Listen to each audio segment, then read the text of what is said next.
아멘. 배불리 먹게 하실 때라는 제목으로 말씀 증거하도록 하겠습니다. 오늘 이 본문 전에 신명기 6장 1절에서 9절에서는 신앙 공동체, 하나님을 섬기는 신앙 공동체가 번영하려면 하나님에 대한 바른 지식과 사랑, 계명에 대한 집중과 전수가 필요하다라고 그렇게 말씀하였습니다.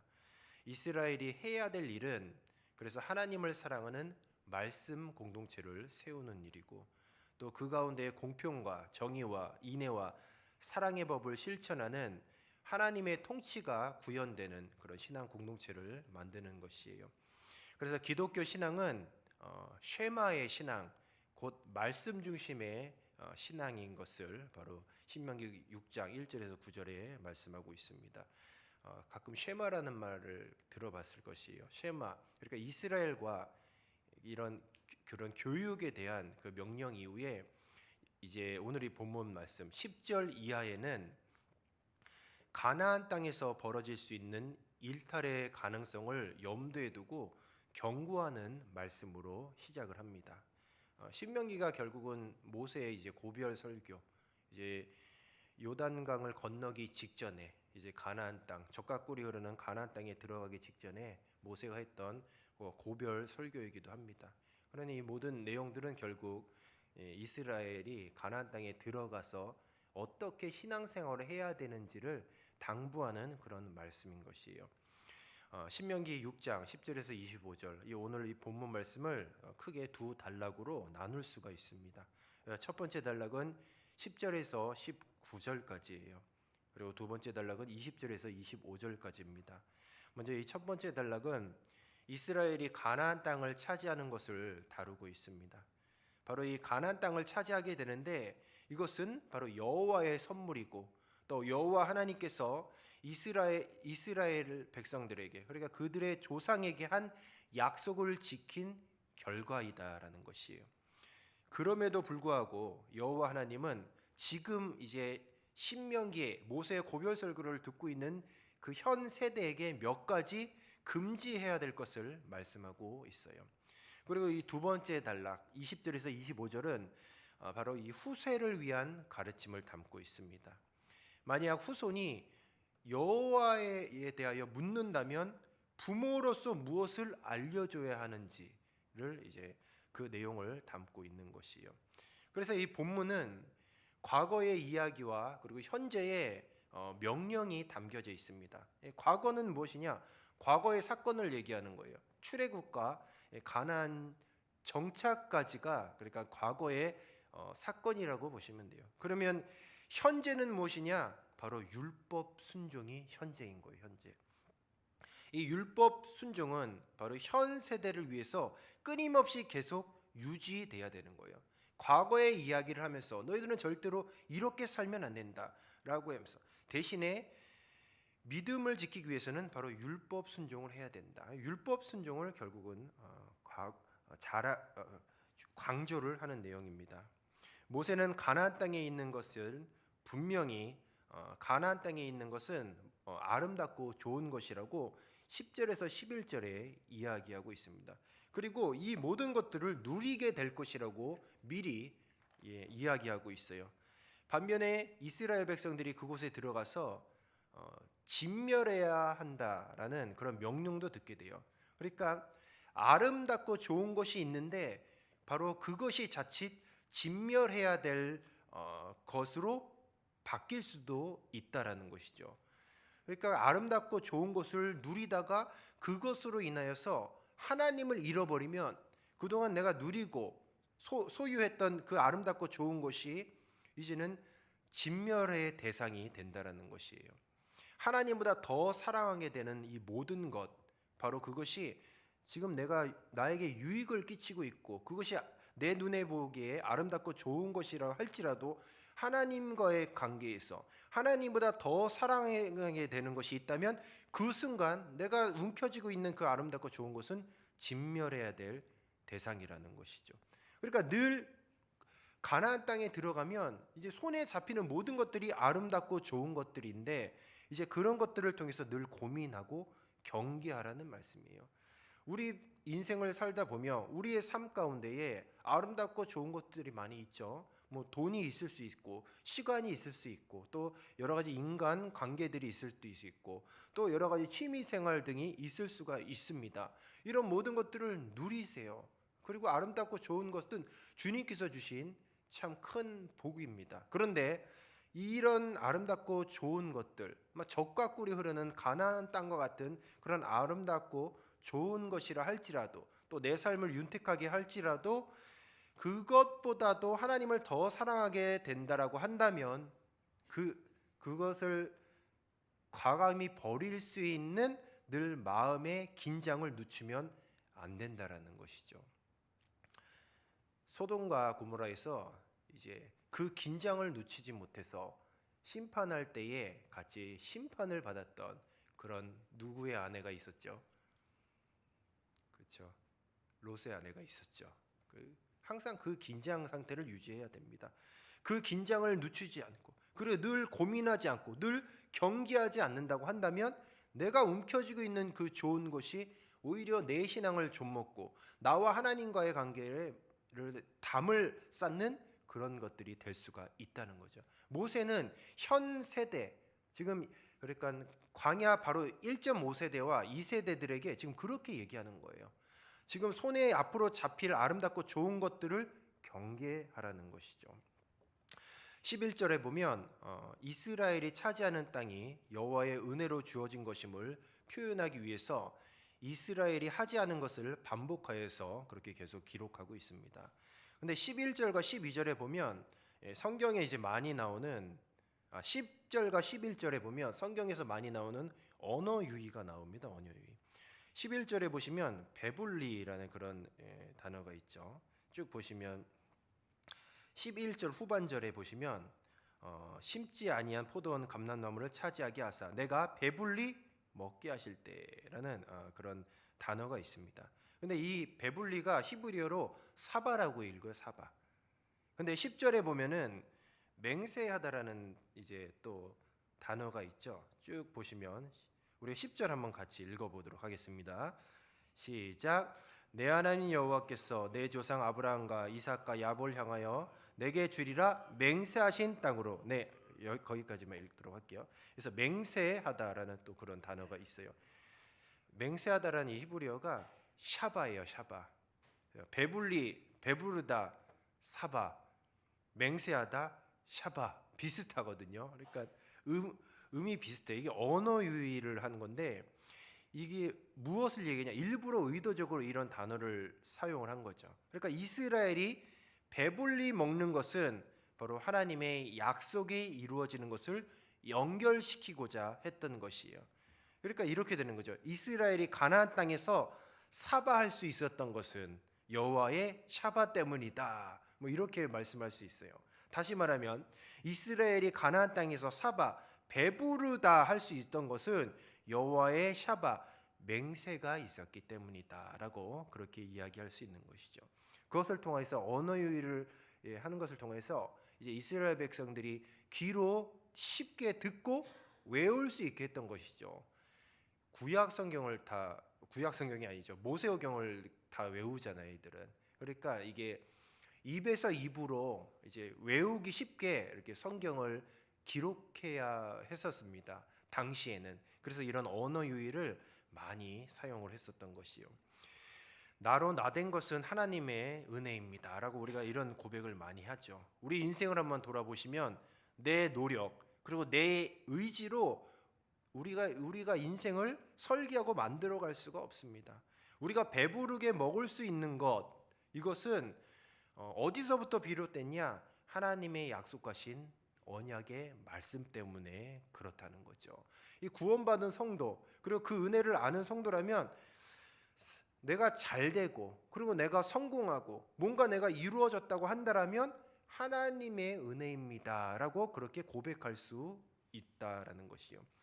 구원받은 것도 결국 말씀이 육신이 되어 이 땅 가운데 그 말씀이 성취되었기 때문에 그렇게 된 것이고 또 우리가 자녀를 낳고 기르고 사는 것도 그냥 우리가 시집가고 장가가서 그리고 내 능력으로 그렇게 된 것이 아니라 바로 그 이면에는 생육하고 번성하고 땅에 충만하고 정복하고 다스리라는 하나님의 말씀이 여전히 성취되고 있다라는 것이에요. 그래서 우리는 그 하나님의 언약의 말씀 안에서 우리는 여전히 살아가고 있다는 것이요. 중요한 것은 우리는 내 힘으로 산다라는 것이 아니라 언약의 말씀으로 인하여 산다라고 늘 고백하고 주님께 감사해야 한다라는 것입니다. 11절 이하에 보면 갑자기 분위기가 바뀌어서 가나안 땅에서 이스라엘 백성들이 마땅히 해야 할 것이 무엇인지를 크게 두 가지로 그렇게 설명을 하고 있어요. 첫 번째는 12절에 여호와를 잊지 말아야 한다. 그리고 두 번째는 16절에 여호와를 시험하지 말라라는 것이요. 바로 이 두 가지가 마땅히 해야 될 것입니다. 마땅히 반드시 해야 될 것, 그리고 굉장히 중요한 것, 잊지 말아야 될 것. 자, 그 첫 번째가 12절에 보시면 여호와를 잊지 말아야 한다라는 것이에요. 이스라엘이 가나안 땅의 축복을 누리는 가장 중요한 조건은 바로 출애굽 사건을 이루신 여호와를 잊지 않고 기억하는 것입니다. 우리로 하나님과 멀어지게 하는 것이 무엇이냐? 결핍과 고통이 아니에요. 풍요와 안전과 번영이 오히려 우리로 하여금 여호와 하나님을 잊게 만들 수도 있다라는 것이에요. 하나님이 가나안에서 풍요와 안전의 복을 주셔서 누리면서도 정작 그것을 주신 하나님을 잊는 것은 굉장히 쉬운 일입니다. 하나님의 은혜를 망각하는 것, 이거는 굉장히 쉬운 일이에요. 그냥 우리가 아무 생각 없이 살면 하나님의 은혜를 망각할 수밖에 없어요. 그런데 오늘 이 말씀에 보니 그 망각은 곧 죽음이라고 이야기하시는 거예요. 망각을 한다면 감사를 잃어버리게 돼요. 그리고 더 큰 탐심으로 이끌게 됩니다. 근데 탐심이 무엇입니까? 우상숭배예요. 탐심은 우상숭배를 낳고 그 우상숭배가 결국은 하나님의 질투를 이끌게 되는 거예요. 하나님의 질투가 무엇입니까? 단순히 남녀 사이의 어떤 사랑의 어떤 감정의 질투를 이야기하는 것이 아닙니다. 여기서 하나님의 질투는 심판을 이야기하는 것이고 이스라엘의 멸망을 이야기하는 것이요. 바로 그 심판, 멸망이 어디서부터 비롯되었느냐? 결국 여호와의 은혜를 잊었기 때문에 그렇게 되었다는 거예요. 하나님의 은혜를 기억한다라는 것이 그래서 굉장히 중요해요. 복을 받는 가장 기본적인 것이 무엇이냐? 은혜를 기억하는 것이요. 우리 신앙의 출발도 어디서부터 시작되냐? 구원받은 그 은혜를 기억하면서 구원의 은혜에 감사하면서 우리의 신앙의 발걸음이 첫 발걸음을 내딛는 것이죠. 그런데 그 구원반의 은혜, 나를 구원해 주신 은혜를 잃어버린다? 그것은 신앙생활이 벌써부터 잘못됐던 것이죠. 여호와 하나님의 그 은혜를 잊지 않는 우리 성도님들이 되시기를 주님의 이름으로 축복합니다. 자, 16절에 보시면 여호와를 시험하지 말라라고 또 그렇게 말씀하고 있습니다. 가나안 땅은 살기 좋은 땅이요. 또 그 땅을 노리는 자들도 많이 있습니다. 호시탐탐 많은 이방 민족들이 가나안 땅을 노리고 있어요. 그런데 이스라엘이 고통을 당하는 때가 있습니다. 가나안 땅에서. 그것은 하나님이 약해서가 아니라 이스라엘 백성들이 약해졌기 때문이에요. 이스라엘 백성들이 왜 약해졌냐? 주변 나라들이 강해졌기 때문이죠. 자, 이것이 무엇을 의미하냐? 바로 하나님께서 여호와를 잊고 살았던 그 백성들에게 주변 나라를 강하게 만들어요. 그래서 주변 나라들을 강하게 하고 그들을 일으켜서 이제는 하나님의 백성으로 하여금 고통을 당하게 하신다는 거죠. 바로 그때 자신들을 돌보고 또 자신들에게 은혜를 베풀었던 그 하나님에 대해서 절대로 시험해서는 안 된다라는 것이에요. 하나님의 사랑과 능력을 불신해서는 안 된다라는 것입니다. 여기서 쭉 말씀해 보면 이 마사라는 또 그런 이야기가 나오는데 마사가 무슨 뜻이냐? 시험하다라는 동사의 명사형이 마사입니다. 그러니까 이스라엘의 불신을 가리키는 대표적인 그 광야의 한 장소가 마사였던 것입니다. 그래서 여호와를 시험하는 대신에 그러면 어떻게 해야 되냐? 여호와의 은혜를 잊지 않고 여호와를 그러니까 하나님을 시험하지 않는 대신에 어떻게 해야 되냐? 17절에 답이 나와 있어요. 우리가 17절을 다 같이 읽어보도록 하겠습니다. 시작. 너희의 하나님 여호와께서 너희에게 명령하신 명령과 증거와 규례를 삼가 지키며. 아멘. 그렇습니다. 하나님의 백성은 여호와 하나님을 시험하는 대신에 시험에 들 때가 있죠. 그럴 때마다 하나님에 대한 불신, 원망, 그리고 믿지 않는 그런 믿음이 상실됐다면 그렇게 여호와 하나님을 시험하는 대신에 하나님의 말씀, 율법을 지키라는 것입니다. 그것이 바로 지금 이 모세가 이스라엘 백성, 이제 가나안 땅에 들어갈 이스라엘 백성들에게 강조하는 이야기입니다. 여호와 하나님을 시험했을 때 그 마사 장소를 기억해라. 그때 심판을 받지 않았느냐? 여호와를 시험하는 대신에 바로 17절의 말씀처럼 여호와의 율법을 지키라라고 그렇게 말씀하고 있는 것이요. 자, 20절에서 25절에 보면 후손에게 가르쳐야 할 그런 말씀에 대한 이야기하고 있습니다. 20절 이하는 이스라엘 후손에게 가르쳐야 할 것을 언급하고 있는데 바로 이스라엘은 가나안 땅에 거주함에도 불구하고 애굽에서처럼 살아간다면 어떻게 되겠는가? 그런 것들을 생각해 보라는 거죠. 여호와의 율법은 이스라엘이 출애굽한 후에 가나안 땅에 이제 정착해가며 살아가면서 애굽의 삶의 방식으로 돌아가지 않도록 하는 중요한 기준이 되는 것이에요. 어째서 여호와의 율법을 지켜야 되냐? 바로 여호와의 율법을 지킴으로써 출애굽 직전에 그런 그러니까 노예 생활을 했던 그 정신으로 돌아가지 않기 위해서 여호와의 율법을 지키라는 것이죠. 우리도 하나님의 말씀을 지키지 않는다면 예전에 내가 죄와 사망의 종노릇했던 하나님을 믿지 않았던 그런 나의 불신의 모습대로 그대로 돌아가게 되어 있어요. 그래서 우리는 하나님의 말씀을 늘 지키는데 애쓰고 노력을 해야 되는 것이죠. 하나님께서 율법 준수를 이렇게 강조하신 이유는 바로 하나님 자신만을 위한 것이 아니었어요. 우리가 24절을 우리 같이 한번 읽어보도록 하겠습니다. 24절입니다. 시작. 여호와께서 우리에게 이 모든 규례를 지키라 명령하셨으니 이는 우리가 우리 하나님 여호와를 경외하여 항상 복을 누리게 하게 하려 하심이며 또 여호와께서 우리를 오늘과 같이 살게 하려 하심이니라. 아멘. 하나님께서 율법 준수를 강조하신 이유는 무엇이냐? 결국 우리 하나님 여호와를 경외하여 항상 복을 누리게 하기 위하심이고 또 여호와께서 우리를 오늘과 같이 살게 하려 하심이라라고 그렇게 말씀하고 있습니다. 자, 이 내용이 지금 어떤 내용이냐? 후손에게 가르쳐야 될 내용이거든요. 오늘날 우리가 가지고 있는 믿음, 또 우리가 가지고 있는 신앙이 당연히 우리 내일의 신앙이 되지는 않아요. 날마다 치열하게 싸우면서 오늘도 하나님의 말씀을 수호하고 그 율법을 지키고 또 그 율법을 끊임없이 다음 세대의 신앙에 전수되도록 우리가 해야 될 역할이에요. 만약에 우리 자녀들이 저와 여러분에게 질문을 한다고 하십시오. 아빠, 엄마, 하나님은 어떤 분이야? 어떻게 대답하시겠어요?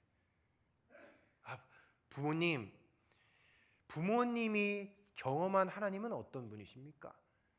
부모님이 체험한 하나님은 어떤 분이십니까? 부모님은 바로 우리 아빠의 삶 가운데 혹은 엄마의 삶에서 어떻게 개입을 하셨고 어떻게 도와주셨습니까? 라고 그렇게 질문을 한다면 저와 여러분은 어떻게 대답을 하시겠습니까? 그러니까 오늘 이 본문 말씀을 통해서 내가 부모로서 혹은 믿음의 다음 세대를 교육하는 그런 교육자로서 이제는 어떻게 내가 대답해야 될지를 미리 준비하라는 것이에요. 지금 우리의 다음 세대가 다른 세대가 되어서는 안 된다라는 것이에요.